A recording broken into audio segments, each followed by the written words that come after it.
មានតែប្រមាណមុខទេបងប្អូនដំបូងហ្នឹងយើងមានជាខ្ទឹមសច្រាំសាច់ជ្រូកនេះច្រាំក៏បានកិនក៏បានបន្ទាប់មកយើងមានជាបកាយើងបកសម្បកលាងទឹកឲ្យស្អាតហើយឆូតយកទៅសៃខ្នងវាចេញមកសម្រាប់ម្ទេសនេះគឺខ្ញុំប្រើជាម្ទេសម៉ាឡេលាយជាមួយនឹងម្ទេសដៃនាងកិនបញ្ចូលគ្នាចុងក្រោយគេគឺយើងមានជាម្រះព្រៅបន្តិចដែរបន្ទាប់ពីត្រៀមគ្រឿងក្រៅរួចរាល់ហើយយើងមកដាក់ខ្ទះដើម្បីឆាហ្មងដំបូងគេហ្នឹងគឺយើងកំប៉ុងខ្ទឹមស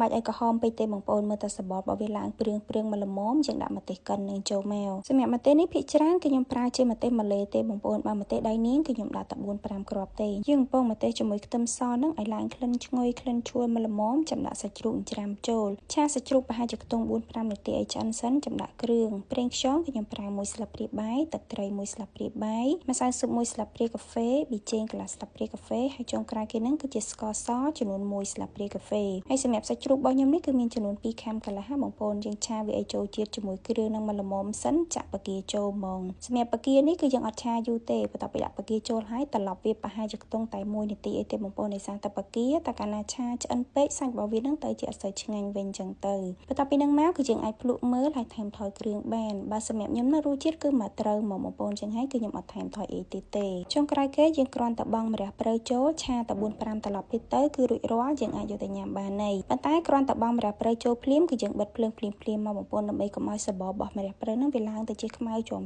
ពេកអញ្ចឹងណាសម្រាប់ម្ហូបមួយមុខនេះរសជាតិគឺខ្ញុំអត់យកប្រៃហ្មងទេបងប្អូនខ្ញុំយករាងសាបមក